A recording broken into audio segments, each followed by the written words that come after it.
Colossenses, capítulo de número 1, de 13 a 23.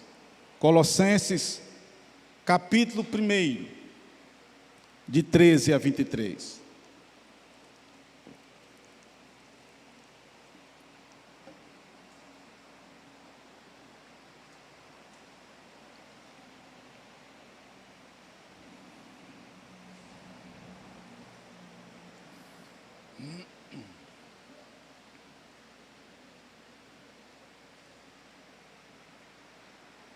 Acompanhe. O pastor Marcelo, quando leu na versão que ele gosta, eu sei disso. Há muitos anos que ele usa essa versão, que é a versão King James. Eu não sou muito chegado a essa versão King James, mas alguns dizem que é uma das melhores versões bíblicas que existe. King James é a famosa versão do Rei Tiago, uma versão inglesa. Salvo engano, século 17. Mas essa versão que eu vou ler aqui é a versão do nosso querido, a Revista e Atualizada, não a NAA, eu estou usando a anterior.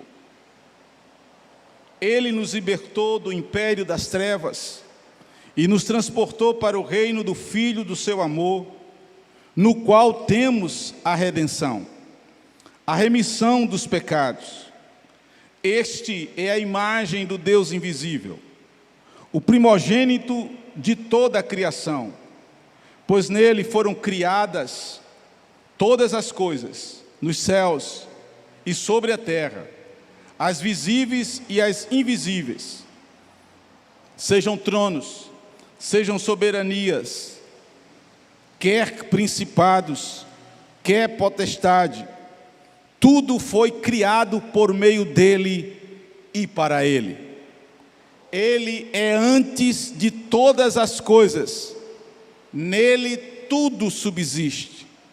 Ele é a cabeça do corpo, da igreja.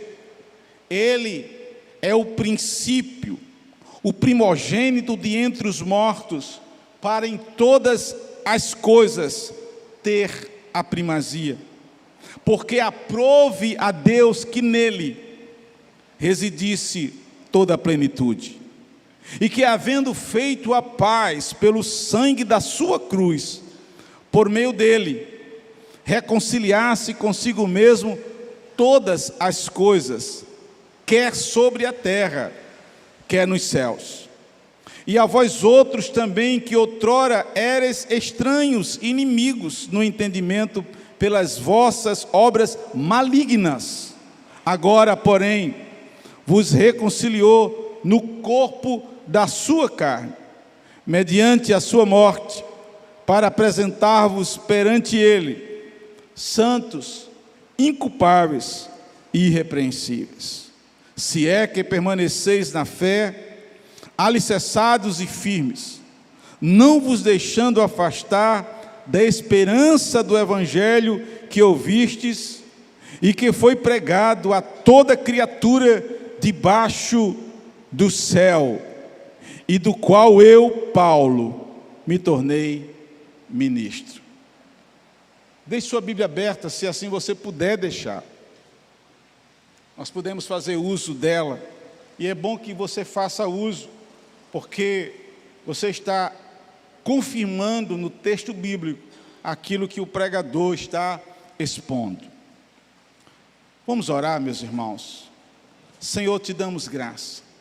Te louvamos por tudo que já aconteceu aqui nessa noite, pelo louvor, pelo tempo de oração, ó Deus, pelo ofertório.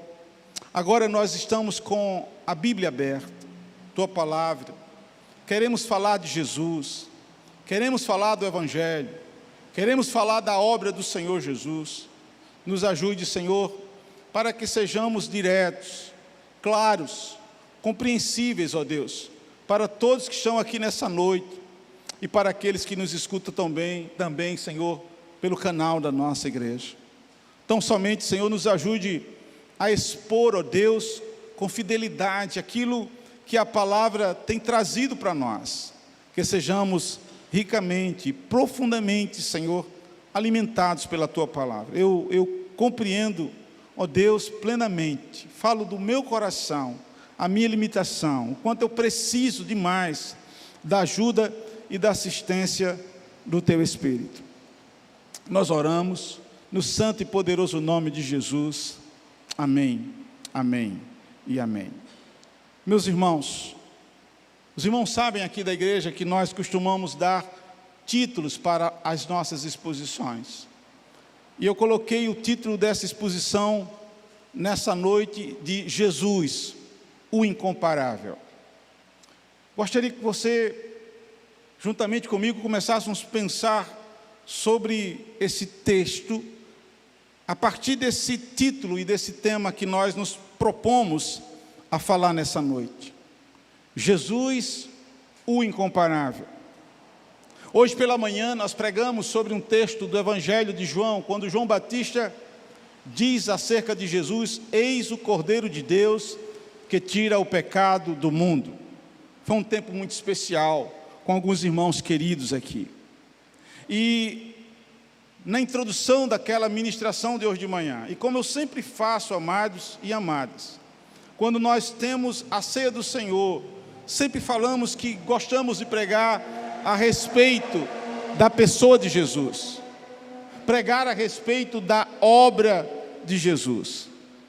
Interessantemente, esses dias eu estava pensando que geralmente eu falo isso sempre nos cultos de ceia quando vou pregar, e eu creio que você compreende que não significa dizer que não há relevância nas outras pregações, nas outras exposições, ou que Jesus não é o tema das outras pregações e das outras exposições. Nós entendemos que Cristo deve ser lembrado e deve ser experimentado e vivido com intensidade todos os dias da nossa vida. Mas ainda também eu queria pontuar algo nessa introdução, de que eu sempre tenho, quando oportuno e quando eu posso, falado sobre um resgate daquilo que particularmente eu chamo de cristocentrismo, ou seja, o resgate de Cristo para as nossas vidas, de ter realmente Cristo como Senhor da nossa vida, e não apenas como tábua de salvação para a nossa vida, ou como um Salvador distante, que deu a vida por nós, que nos salvou e garantiu a nossa eternidade. Não, alguém que nós experimentamos dia a dia na vida, e que nos submetemos ao seu senhorio. Mas também eu sempre tenho falado do resgate, do cristocentrismo para os nossos cultos. Que Jesus seja o centro do culto, que o nosso louvor glorifique o nome dEle, que a dinâmica do culto seja dirigida para Ele, que as nossas pregações, sempre que possível, sejam mensagens cristocêntricas. E aí eu caio no último e terceiro ponto desse resgate, que é exatamente que o nosso púlpito, ele insista em ser um púlpito cristocêntrico, que a gente não abra mão do Evangelho, principalmente num contexto cultural e espiritual, onde nós somos pressionados de um lado e para o outro, para que a gente permute, para que a gente troque o Evangelho da graça que a Escritura nos traz por um outro Evangelho. Já tivemos tantas modas nesse país acerca de Evangelho. Até recentemente, quem dominava os púlpitos dessa nação era aquilo que nós chamamos de teologia da prosperidade e confissão positiva. Mas, de alguns anos para cá, os estudiosos da área da pregação têm falado, e do Evangelho têm falado que aquilo que tem tomado os nossos púlpitos é aquela que é chamada de teologia ou pregação do coach. Na verdade, os púlpitos começaram a se transformar em grandes divãs, onde os pregadores já não mais têm compromisso com a Escritura, nem com os grandes conceitos da tradição da igreja, mas preocupados em terem os seus auditórios lotados, ou terem seus nomes mencionados nas redes sociais. Eles estão navegando num outro evangelho, que não é o evangelho da graça.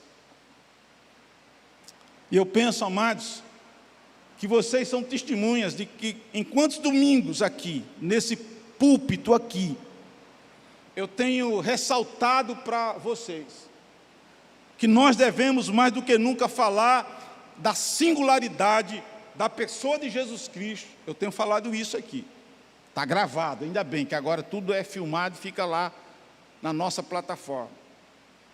Eu tenho falado que a gente precisa mostrar que Cristo é singular. Eu tenho falado que a gente precisa mostrar que a obra de Cristo é singular. Eu tenho falado para vocês que a gente não pode abrir mão da singularidade, da exclusividade da pessoa do nosso Senhor Jesus Cristo e da sua obra. E essa semana, pensando sobre isso, refletindo sobre Jesus o incomparável, eu comecei a pensar, e eu creio que você vai concordar comigo, que esse momento cultural e filosófico, ele mais do que nunca exige de nós uma posição firme a respeito da singularidade da pessoa de Jesus e da singularidade da obra de Jesus, porque a gente está vivendo, irmãos e irmãs, uma época que é chamada de pluralismo muito grande. E esse paradigma, ele se infiltra em tudo que encontra pela frente. O mundo é um mundo plural. E você não ser plural não é mais politicamente correto. E esse pluralismo na espiritualidade, eu penso que mais do que nunca, ele tem sido aderido por muita gente. E muita gente que outrora eu particularmente tinha como um ícone. Eu tinha como alguém que era para mim perfeito na área da espiritualidade, que eu me baseava a minha vida espiritual e até a minha pregação. Hoje essas pessoas abriram mão da Escritura, abriram mão da exclusividade do Evangelho, da exclusividade da pessoa de Jesus e da obra de Jesus, e começaram a navegar nessa onda de pluralismo, pluralidade. Eu penso que é mais do que nunca importante que a gente pregue, que a gente anuncie que Jesus é incomparável, que Jesus é exclusivo, que nada e que ninguém se compara ao nosso Senhor e ao nosso Salvador Jesus Cristo. Nada e nem ninguém se compara à obra perfeita e completa. Guarde isso. E eu não abro mão disso, irmão, daquilo que Jesus Cristo fez por mim e por você na cruz do Calvário. Eu comecei a pensar sobre isso, eu tenho pensado muito, lido, navegado nas minhas divagações particulares, pessoais, alcimarianas, como eu digo para vocês, individuais, solitárias. E quando eu estava pensando nisso essa semana, eu pensei numa pregação que eu vi. Ela não foi uma pregação ao vivo, foi uma pregação filmada, foi, na verdade, um trecho de uma grande pregação do Dr. John Haggai. Dr. John Haggai já está com o Senhor. Esse homem, um norte-americano, ele criou um sistema de liderança que treina líderes no mundo todo, irmãos. É algo fenomenal. Para entrar no treinamento do Haggai, na época que eu entrei, era uma burocracia maior do mundo. Alguém tinha que indicar, aí alguém tinha que ratificar a indicação. Era um processo seletivo. Depois você passava por uma entrevista para poder fazer um treinamento para você ser um treinador do Haggai. Mas não significava que você ia ser um docente, você ia ser um líder treinado pelo Haggai. Eu sei que alguém indicou meu nome, eu passei por todo esse processo e disseram: você foi aprovado, vai lá para Fortaleza, passar uma semana sendo treinado lá. Eu fui. O treinamento foi uma beleza, irmãos. Eu não tenho o que dizer daquele treinamento. E fiz boas amizades. Mas eu estava lembrando esses dias que o que mexeu com o meu coração foi quando, numa noite lá, o nosso líder disse, éramos pastores do Brasil todo, ele disse: agora nós vamos pegar um trecho de uma pregação do Dr. John Haggai. E eles soltaram essa pregação, e o título dessa pregação é exatamente Jesus, o Incomparável. Meus irmãos, aquele homem de Deus pregando, mesmo gravado, aquela palavra entrou no meu coração, disse: valeu a pena estar aqui. Valeu a pena pelo treinamento, mas valeu a pena para encher o meu coração dessa palavra, de que Jesus, o Filho de Deus, realmente é incomparável. Incomparável. Ele é exclusivo, Ele é único. E nessa noite que Deus nos ajude para a gente refletir sobre esse aspecto de Jesus, como Ele é incomparável, a partir desse texto que o apóstolo Paulo, ele escreve para a igreja de Colossos. E é importante que você compreenda, meus irmãos, e é interessante que Joselito abriu o culto a semana passada lendo esse texto, e ele fez uma pequena exposição sobre esse texto, trazendo para a igreja o contexto desse texto. Porque muitas vezes a gente lê um texto e não sabe o que está por trás desse texto. Por que o autor escreveu esse texto? E é preciso que a gente interprete, a gente chama isso de hermenêutica. Uma hermenêutica contextual, histórica. E o apóstolo Paulo está escrevendo isso a respeito de Jesus. Acima de tudo porque tinha na igreja de Colossos dois grupos que estavam começando a infiltrar doutrinas que eram alheias ao cristianismo. Essa seita, por assim dizer, se infiltrando na igreja de Colossos, ela era tão perniciosa, ela era tão perigosa, que se você for pesquisar, alguns vão chamar de seita de Colossos, ou heresia de Colossos, porque ela é tão estranha, ela é tão diferente das outras heresias e seitas daquele tempo, que os estudiosos não sabem conceituá-la ao certo, não sabem conceituá-la direito. Segundo os entendidos, ela tem elementos do gnosticismo que já era terrível, e ela tinha elementos do judaísmo, juntou isso daí, acrescentaram mais alguma coisa e começaram a ensinar dentro da igreja. Mas o ensino principal, entre outros, era que, olha, você precisa fazer isso.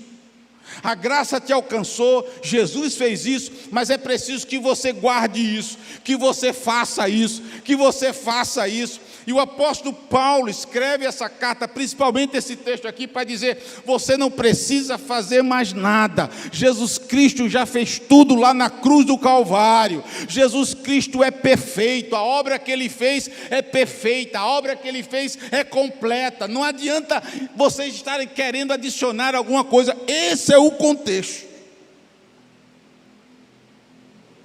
E é preciso que a gente esteja alerta para isso, irmãos. Eu sempre digo: duvide de uma pregação, duvide de um evangelho, ou que se tire alguma coisa dele, ou que se acrescente alguma coisa nele. Duvido. Porque a obra de Jesus Cristo e a pessoa de Jesus Cristo é incomparável, é exclusiva, é plena, é completa. Se Ele fez, está feito. Nós não precisamos de mais nada. Eu digo em termos de salvação, em termos de graça, em termos de redenção. Nós não precisamos, irmão. Tudo já foi pago lá na cruz do Calvário. E eu comecei a pensar, amados e amadas, por que é que Jesus é incomparável? Por que é que nós podemos dizer que o nosso Senhor, baseado nesse texto, por favor, o nosso Senhor e o nosso Salvador, Jesus Cristo, por que é que nós podemos afirmar que Ele é incomparável? Caminhe comigo. Eu anotei 4 pontos, poderia tirar muito mais, mas a gente não iria esgotar nessa noite. Eu sei que eu ia ficar aqui preso nessa questão de tempo, e a gente tem a ceia do Senhor ainda, então é preciso, inclusive, que eu corra. 4 coisas. Meus irmãos, e guarde isso, por favor. Jesus Cristo é incomparável, porque Jesus Cristo é o próprio Deus encarnado. Jesus Cristo é incomparável, porque Jesus Cristo é o próprio Deus que tomou forma humana.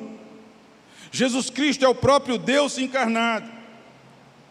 Eu tenho dito e repetido isso, principalmente quando eu fiz uma série de pregações sobre o Evangelho de João, que a gente tem que entender, à luz da palavra, que Jesus Cristo não é simplesmente um ser superdotado, que Jesus Cristo não é simplesmente, meu irmão e minha irmã, um mestre por excelência, que Jesus não é simplesmente um operador de sinais e maravilhas que apareceu nas ruas empoeiradas da Galileia, de Nazaré, ou que Jesus não é simplesmente, querido e querida, um profeta diferenciado, ou que Jesus, quem sabe, ele é uma divindade inferior.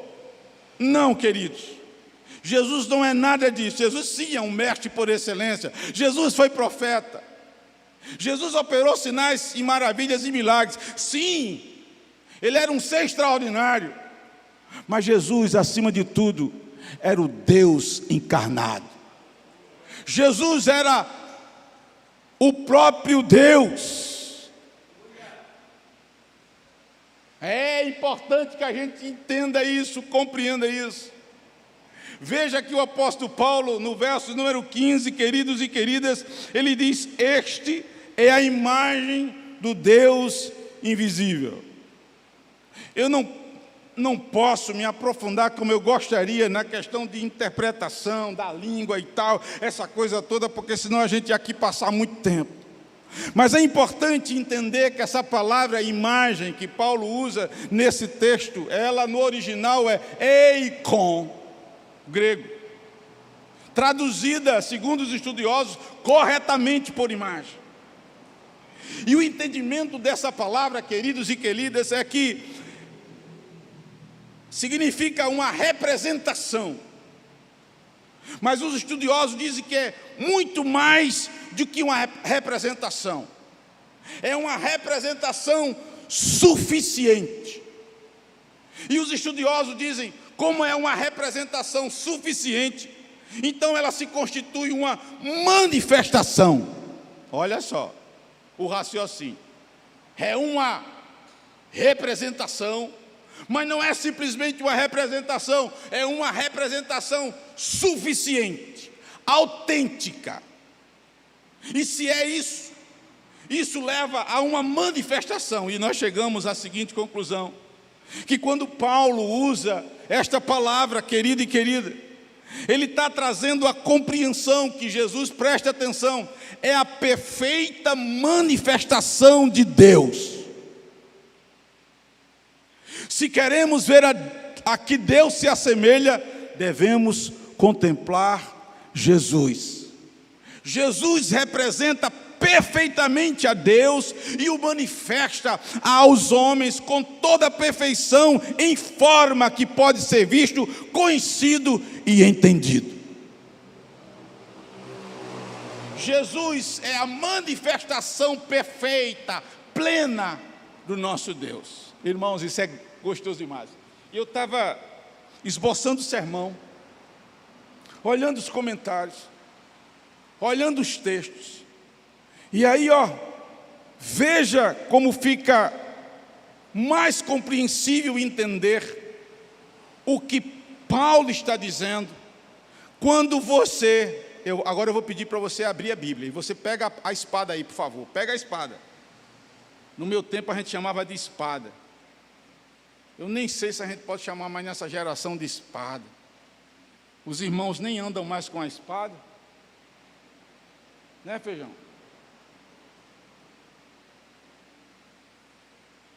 Abra, por favor, em Hebreus. A gente está lendo, a gente leu isso ontem. Hebreus. Olha, vamos lá, irmão, abra aí, por favor. Eu sei que os meninos talvez coloquem aqui em cima, mas era bom até que vocês nem colocassem, para os irmãos aprenderem a abrir a palavra. Hebreus, por favor, capítulo 1. Hebreus, capítulo 1.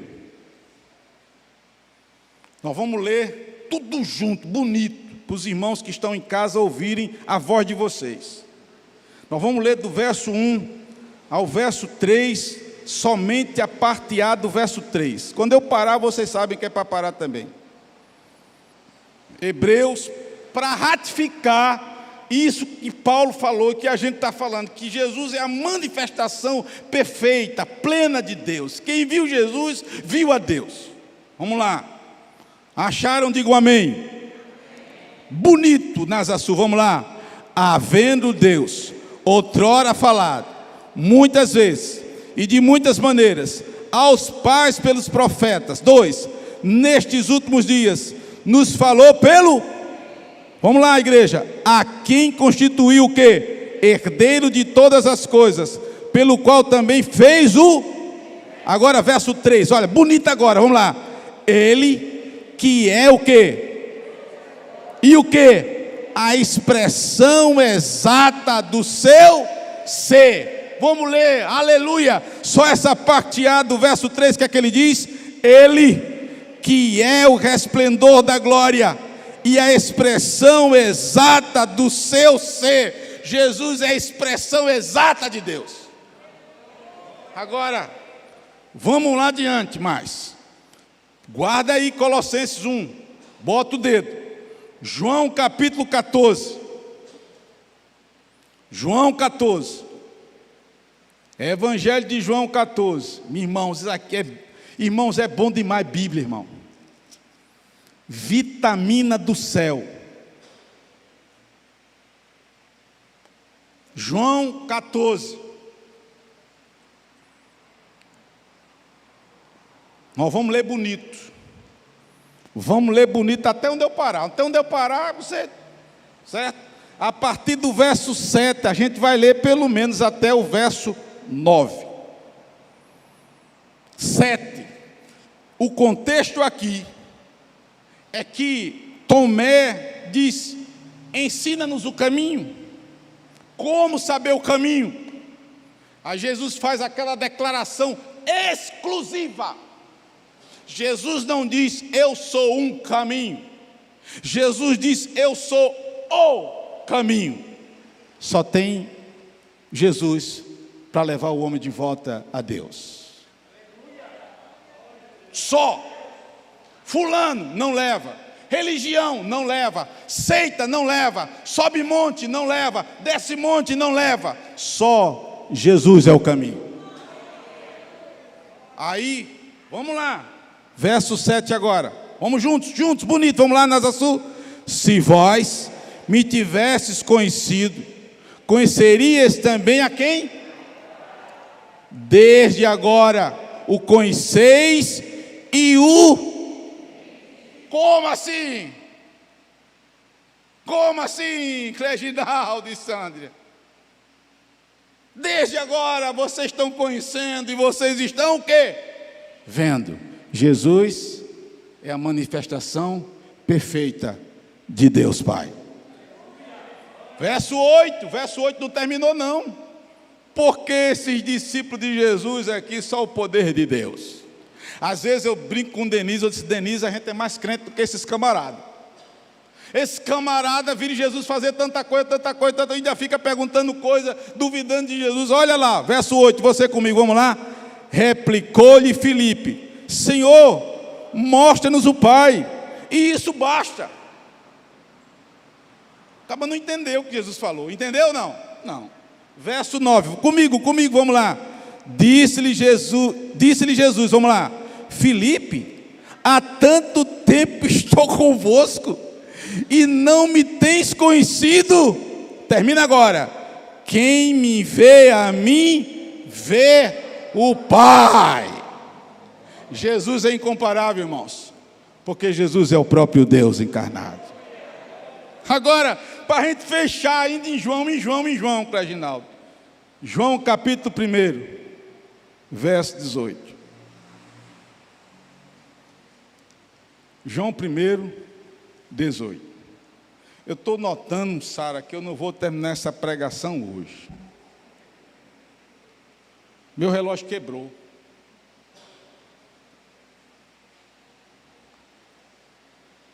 Verso 1, 18. Capítulo 1, verso 18, desculpa. Acharam? João, Evangelho 1,18. Bonito, Nazaçu, bonito, vamos lá. Ninguém jamais viu a Deus. O Deus unigênito, que está no seio do Pai, é quem o revelou. Aleluia! Irmãos, a Bíblia, aí depois não vem dizer que isso aqui é igual. Um amigo meu dizia, trabalhou comigo no banco, era ateu. Shakespeare é tão perfeito como a Bíblia. Conversa para boi dormir. Que livro perfeito, onde as peças se encaixam. Jesus é a revelação perfeita, a manifestação perfeita de Deus. Amém, meus irmãos? Mas vamos lá, terminou ainda não. Paulo diz no verso, aí vamos voltar para Colossenses, né? No verso ainda 15, que ele é o primogênito de toda a criação. E é importante que se analise essa expressão primogênito de toda a criação, para que não haja um erro de interpretação, como algumas seitas fazem, e colocam Jesus como uma divindade inferior que foi criada. É importante. Sendo ele a primeira criatura a ser criada. É importante, veja só, nós não podemos isolar um texto bíblico. Eu estou dando aula de hermenêutica para os irmãos, mas é importante falar sobre isso. Não pode isolar um texto. Alguém já disse que um texto sem um contexto é um pretexto. E você não pode isolar um texto como esse, não analisá-lo a partir dos originais e de tudo aquilo que a ciência teológica traz para a interpretação, porque senão você pode incorrer em erro, como algumas seitas interpretam erradamente essa terminologia de primogênito da criação. Porque nesse próprio contexto de Paulo, Paulo já está mostrando que Jesus é a segunda pessoa maravilhosa da Trindade. É Deus. Ele não é uma divindade inferior.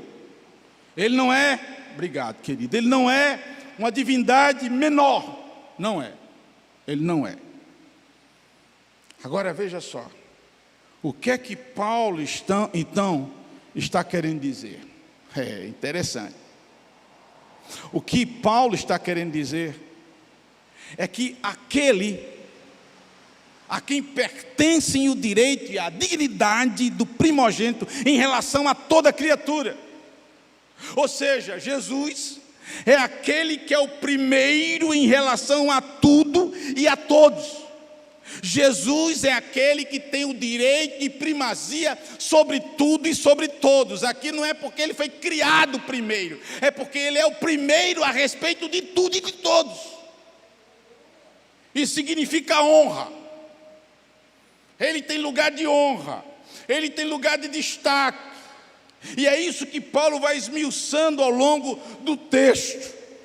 E aí interessante, amados, ratificando ainda esse pensamento de que Jesus é incomparável, porque Jesus é o próprio Deus encarnado. O apóstolo Paulo, presta atenção, nós não vamos ler por causa do tempo. O apóstolo Paulo, você olha na sua Bíblia aí, o apóstolo Paulo vai dizer que Jesus é o Criador de todas as coisas, verso de número 16, Jesus criou todas as coisas. O apóstolo Paulo vai dizer que Jesus como Deus, ele é pré-existente e eterno, no verso de número 17, o apóstolo Paulo vai dizer que Jesus como Deus é o sustentador de todas as coisas, verso 17, parte B, o apóstolo Paulo vai dizer que Jesus como Deus, ele deve receber honra e glória de todas as coisas, verso 16b e verso 18, número B. Finalmente, para finalizar, o apóstolo Paulo, no verso de número 19, ele diz: porque aprouve a Deus que nele residisse toda a plenitude. Aleluia, aleluia, irmãos. Eu estava digitando o sermão, esboçando o sermão. Os irmãos me perdoem, porque agora eu tenho que ficar lendo esse negócio aqui, porque a memória que era tão boa no passado já não funciona mais. Eu tenho um lapso de memória, eu tenho que anotar todas as coisas. Mas enquanto eu digitava, o Espírito Santo falava comigo, e eu sozinho no meu escritório, eu dizendo: ó Jesus glorioso, ó Jesus majestoso, ó Jesus maravilhoso. Quase que eu era arrebatado ao sétimo céu, irmão. Eu me lembrei daquele hino que tu gosta de cantar, que tu tocou até quarta-feira. Senhor e Rei, acima de tudo, acima de todos, aleluia, acima de principados, de potestades, soberanias, de tudo, querido, de tudo. Ele é o nosso Deus eterno, é incomparável. Jesus é incomparável. Em segundo lugar, amados e amadas, Jesus é incomparável, porque Ele ofereceu um sacrifício pleno e completo para redimir a humanidade caída. Olha que coisa maravilhosa. Jesus é incomparável, porque somente Ele, por isso que Ele era homem e por isso que Ele era Deus, somente Ele pôde oferecer um sacrifício pleno e completo para redimir a humanidade caída, meus irmãos e minhas irmãs. E agora a gente sai um pouquinho de uma análise da pessoa de Jesus para analisar a obra de Jesus, embora nós tenhamos que compreender que essas coisas estão profundamente ligadas. Porque Jesus só pôde realizar aquela obra porque Ele era Deus e homem, mas era Deus. Paulo nos diz, irmãos e irmãs, no verso de número 13, Ele nos libertou do império das trevas e nos transportou para o reino do Filho do seu amor. Aí ele vai dizer, no qual, ou seja, em Jesus, temos a redenção, a remissão dos pecados. Isso remete, queridos e queridas, à obra de salvação que Jesus realizou na cruz do Calvário por nós.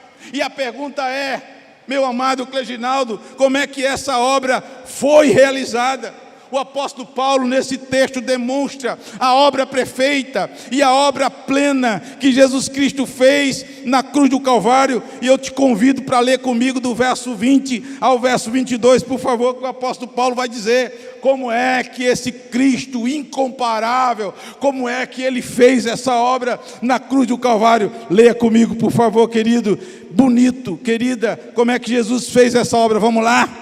E que, havendo feito a paz pelo sangue da sua cruz, segura aí, vocês estão lendo fraco, tem que ler mais forte, olha só, de quem era a cruz? De quem era a cruz? Aqui no texto, por favor, o texto está dizendo, de quem era a cruz, irmão, estão com medo? De Jesus. Paulo está falando de Jesus, e que, havendo feito a paz pelo sangue da sua cruz, por meio, vamos lá agora, por meio dele, reconciliar-se consigo mesmo todas as coisas, quer sobre a terra, quer nos céus. Vamos lá. E a vós outros, que outrora, quem é esse vós outros? Nós. E vocês, desculpe, irmãos, por favor, eu estou bem inspirado hoje. Mande caba de peia, Paulo. E vocês, bando de gente sem valor, e vocês, bando de pecador miserável, vocês que eram estranhos, mas não apenas isso, continuemos, e o que? Inimigos no entendimento, pelas vossas obras o que? Meus irmãos, tudo fazendo obra maligna. Não, eu sou gente boa.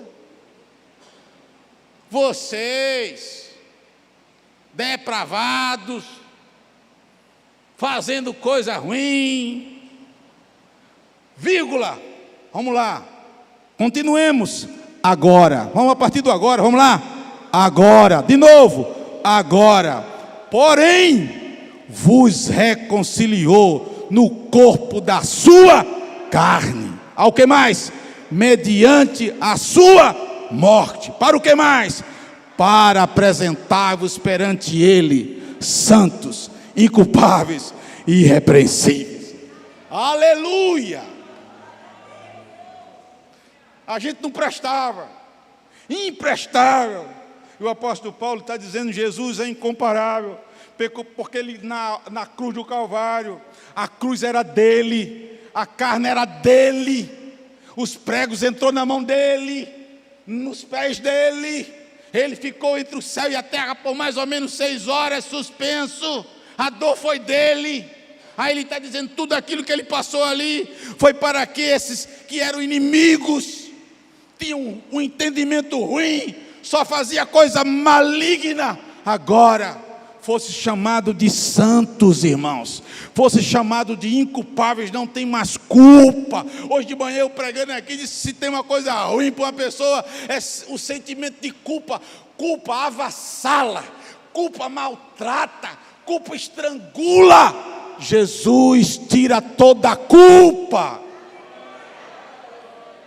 Irrepreensíveis, é a palavra que está dizendo. Não foi John Wesley que disse que a gente agora é santo, é a palavra que diz que eu sou santo, inculpável, irrepreensível. Meus irmãos e minhas irmãs amadas, santas de Jesus Cristo, você que nos assiste, Jesus é incomparável porque Ele, aleluia, e somente Ele pôde oferecer um sacrifício pleno e perfeito de salvação para o pecador. A nossa redenção foi efetivada pela morte, pela ressurreição de Jesus Cristo na cruz do Calvário. Permita-me dizer que a minha redenção e a tua redenção custou a vida do Filho de Deus.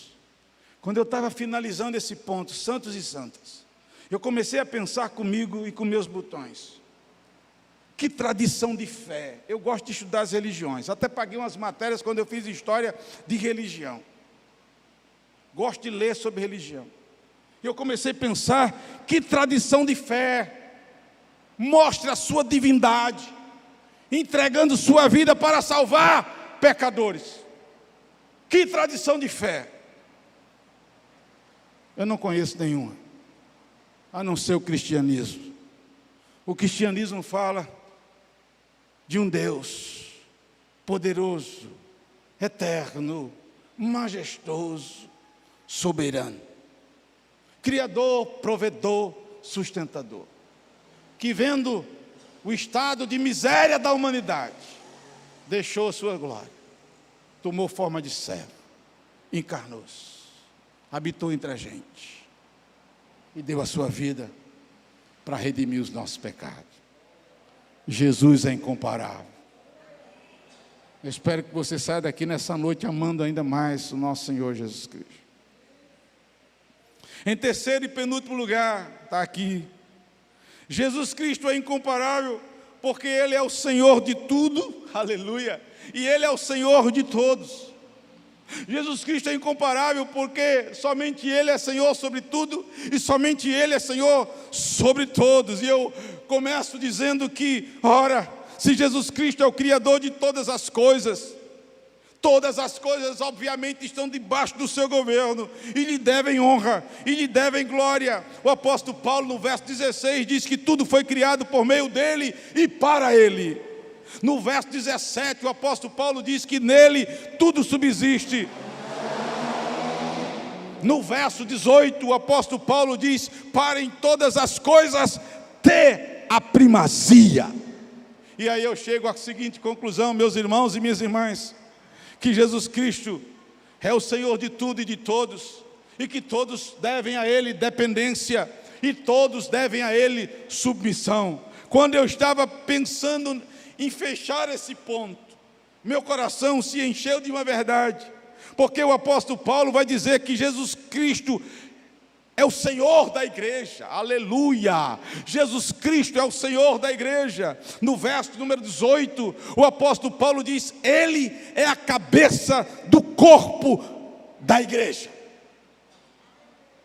Irmãos, isso tem que alegrar o nosso coração, Isso traz ânimo ao nosso coração, principalmente, meus irmãos e minhas irmãs, em tempos difíceis como esse que nós estamos passando, como a igreja passa.